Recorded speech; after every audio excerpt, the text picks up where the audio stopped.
cura.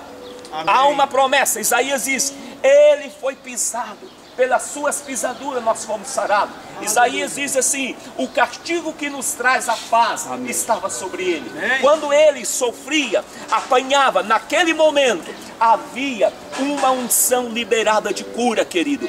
Você, a cura é uma promessa para nós. Não é apenas uma promessa, mas é uma certeza, é uma convicção. Porque o teu sangue foi derramado. A terceira vez que o sangue dele foi derramado, diz a Bíblia, que depois de baterem, levaram eles, os soldados, diz um dos evangelhos, diz que os soldados ajuntaram, chamaram todos os guardas, e como atitude de zombar Jesus, colocaram sobre ele o que? Um manto. E diz o texto que fizeram uma coroa de espinho e colocaram sobre a sua fronte. Aquilo era uma atitude de zombaria, mas só que profeticamente algo estava acontecendo no mundo do espírito. A primeira vez que a palavra espinho surge na Bíblia foi quando o homem pecou. Quando o homem pecou, a Bíblia diz, o Senhor diz assim: maldito é a terra por tua causa. Houve uma liberação de maldição. Deus disse: maldito é a terra por tua causa. E a terra produziu o quê? Espinhos e carlos. A primeira vez que a palavra espinho na Bíblia é citado, é como sinal de maldição. E aqueles soldados fizeram uma coroa de espinho e colocaram na sua cabeça. Quando aqueles espinhos penetraram na sua fronte, na sua cabeça, sangue foi derramado. Sangue começou a derramar e escorrer.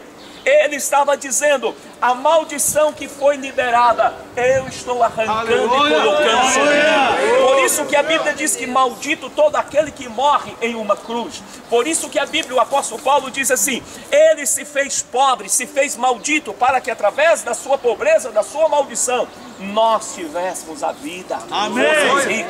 Então aquela coroa de espinho, ele estava dizendo: eu estou arrancando a maldição. Amém. O primeiro Adão falhou. O primeiro Adão pecou. E por causa do pecado do primeiro Adão, a maldição foi instalada. E a Bíblia Sagrada, no mínimo, ela fala de 3 tipos de maldições: maldições hereditárias, maldições espirituais e maldições físicas. Pessoas que estão debaixo de doenças, debaixo de maldições, de enfermidades. E a Sagrada Escritura diz que naquele momento, quando os soldados pegaram aquela coroa de espinho e teceram e colocaram sobre a sua cabeça, ele foi o último Adão. Ele não foi o segundo Adão, ele foi o último. A Bíblia diz que ele foi o último, porque se nós dizemos que ele foi o segundo Adão, um homem já saiu falando que era o terceiro Adão. Então, se ele é o segundo, significa que tem um terceiro, tem um quarto. Mas a Bíblia diz que ele foi o último Adão. O primeiro Adão falhou, trouxe a maldição, e o último Adão veio para arrancar a maldição. Por isso que ele veio na cruz do Calvário com aquela coroa de espinho. Ele estava dizendo: eu estou arrancando a maldição que entrou.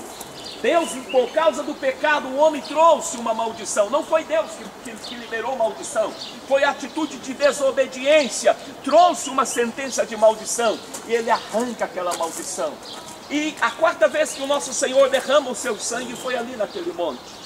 E o sangue dele foi derramado ali, com o único objetivo: para trazer salvação. Amém. O apóstolo João diz: filhinhos, eu vos escrevo para que não pequeis. Todavia, se pecarmos, temos um advogado junto ao Pai, Jesus Cristo, Senhor. E se confessarmos a Ele os nossos pecados, o seu sangue, o sangue derramado, Ele é fiel para nos perdoar e nos purificar. Queridos, olha, esse sangue foi o preço pelo pecado. Quando ele disse está consumado, ele está dizendo: olha, tudo é o sangue dele. O ser humano pode ter cometido os piores tipos de barbaridade. O ser humano pode ter cometido os piores tipos de pecado. Mas se ele dizer: Senhor, perdoa os meus pecados, lava-me com teu sangue, naquele momento é cancelado. É cancelado. Conta-se uma história que Martim Lutero, quando estava prestes na sua morte, diz que Satanás apareceu a ele. Satanás apareceu a ele, e ele apareceu com uma sentença de pecado. um monte, dizendo: olha, você fez isso, você fez isso, você fez isso, você fez isso, e foi falando. E você acredita em vida eterna. E Martinho Lutero falou para ele: você esqueceu algo. Você esqueceu de anotar algo? Ele: não esqueci não. Acompanhei a tua vida desde o teu nascimento até agora. E ele disse: não, você esqueceu algo. Você esqueceu de acrescentar que o sangue de Jesus me lavou. Glória a Deus! Queridos, o sangue dele nos lava. A Bíblia Sagrada conta a história de um ladrão, um homem que passou a vida inteira cometendo crimes, a vida inteira fazendo o que era errado, mas naquele momento ele olha para ele e disse: Senhor, lembra-te de mim. Lembra-te de mim, Senhor. Apenas uma palavra, Jesus disse: olha, hoje mesmo estarás comigo no paraíso. Então o sangue dele é a garantia do nosso perdão. Glória a Deus. Salmista Davi diz assim: bem-aventurado aquele cujo pecado é coberto. Agora ele não diz encoberto, porque tem muita gente que encobre o seu pecado, mas ele diz: bem-aventurado aquele cujo pecado é o quê? Coberto. Coberto pelo quê? Pelo sangue derramado na cruz do Calvário, querido. Se nós encobrimos o nosso pecado, nós atraímos sobre nós a consequência. Diz a palavra: bem-aventurado aquele que confessa a iniquidade, cujo pecado é o quê? Perdoado. Salmo 51, Davi diz: olha, Senhor, lava-me o meu pecado. Senhor, eu pequei contra ti. Tu és reto, tu és justo. Ele disse: lava-me, eu serei limpo. Lava-me e eu serei limpo. A única coisa que é capaz de lavar o pecado do homem é o sangue de Jesus. Glória a Deus. E nós estamos nesse local. E por fim, o último, nós estamos no local onde nós temos a segurança da vida eterna, a segurança da nossa ressurreição. Porque Jesus, ele fez o mais difícil, foi ressuscitar. Amém. A coisa mais difícil que você tem é você fazer uma coisa boa para você. Você pode prestar atenção, a maioria das pessoas, eu conheço pedreiros, que eles construíram mansões, mas moram numa casinha de coitado. Agora, como pode um pedreiro constrói uma mansão, sabe, e para ele mesmo, ele mora numa choça? Eu fui num velório na casa de um pedreiro, que quando eu olhei para a casa dele, eu falei: meu Deus, não pode. Esse homem construiu tantas as casas, mas está lá. O médico, ele pode curar todo mundo, mas quando ele fica doente, ele não sabe receitar. Ele não sabe receitar. Você pode ser o melhor conselheiro, dar conselho para as pessoas prosperarem e guiar, mas quando você está diante de um problema, você nem sempre tem um conselho bom para você. Você nem sempre tem. Porque nós sabemos fazer coisas boas para os outros, mas para nós mesmos, nós temos essa grande deficiência. É aquele velho ditado que diz lá, como é que é? É o apóstolo Filipe, sabe o ditado? Espeto de pau, como é que é? Na casa de ferreiro, espeto é de pau. Como pode? Na casa de um ferreiro, o espeto é de pau. Mas Jesus, ele foi um homem que ele fez algo por si mesmo. Ele ressuscitou. Aleluia. A coisa mais difícil ele fez algo por si. No terceiro dia, ele ressuscitou. E se ele ressuscitou, se ele foi poderoso para ressuscitar a ele será poderoso para nos ressuscitar. Ele será poderoso. Todos nós aguardamos o arrebatamento. Todos nós. Ninguém quer morrer. A coisa mais difícil, ninguém quer morrer. Ninguém. A morte é o pior inimigo. Você vê, eu acho curioso, porque desde que o homem pecou se vive com morte, mas ninguém acostuma com morte. Pode estar velhinho, pode estar doente, mas quando morre, a dor, a choro. Mas ele venceu a morte. E diz a Bíblia que é o último inimigo a ser vencido. A ser vencido.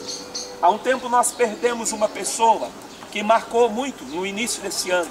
E eu estava assim meio chateado com isso. Eu estava orando. E eu disse: meu Deus, por que, Senhor? Senhor, meu Deus, por quê?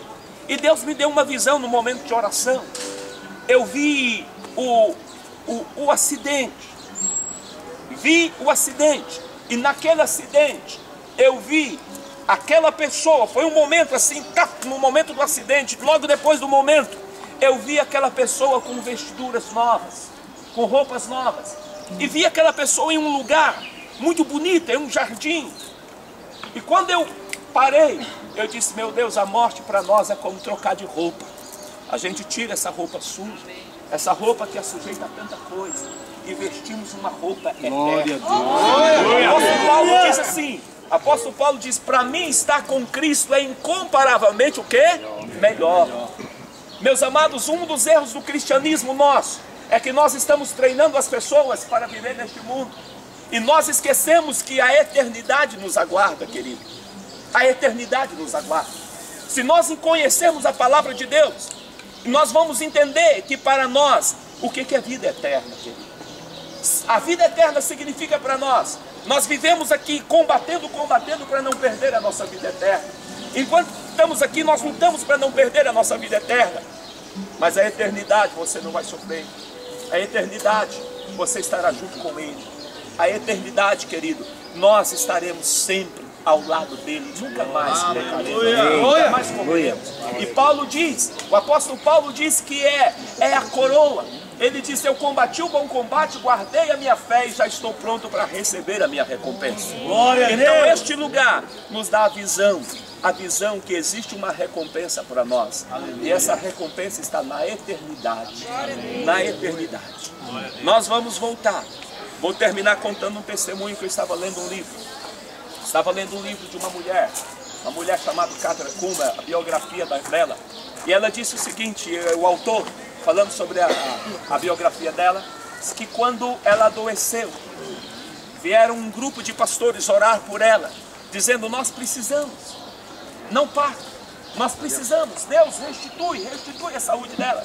Ela se coloca de pé e disse, não ore por mim, não peça a Deus para me dar vida, não peça a Deus para me curar, eu quero voltar para a minha casa, eu quero voltar para a minha casa. A eternidade para nós representa voltar para a nossa casa, voltar para de onde nós viemos. A eternidade representa você voltar para a tua casa e receber a coroa. Então este lugar é o lugar do perdão e o lugar que nos dá a visão da eternidade. Vamos ficar de pé. Glória a Deus. Pai bendito e santo, obrigado pela ressurreição do teu filho, obrigado pelo sangue derramado. Aqui nós temos a convicção do nosso perdão, aqui nós temos a convicção da nossa vida eterna. Obrigado, Pai. Pai, obrigado por nos trazer aqui. Eu quero te pedir, Pai, que ano que vem nós possamos novamente estar aqui, Pai, visualizarmos o que o Senhor fez conosco. Que o Senhor nos traga, Pai. Enquanto o Senhor nos der vida, nos traga este lugar, Pai, em nome de Jesus. Deus e vida declare, remove a minha pedra, chama meu nome, fala que já está encerrando. Muda minha história, ressuscita o meu sonho, transforma minha pessoa. Esse é o último momento, nós estamos nos despedindo aqui onde Jesus venceu a morte, venceu todo o principado. Aqui foi onde o Senhor ressuscitou. Aqui estamos no túmulo, mas o túmulo está vazio. Por isso nós estamos aqui, pela ressurreição de Cristo. Foi Ele que nos deu a vitória. Nós louvamos a Deus por esse momento. Estamos encerrando a caminhada aqui em Jerusalém deste ano. Estaremos aqui no próximo ano, em nome de Jesus. Amém. Aleluia. Aleluia. Glória a Deus. Gente, a saidinha é pela portinha mesmo. Vamos embora. Shalom.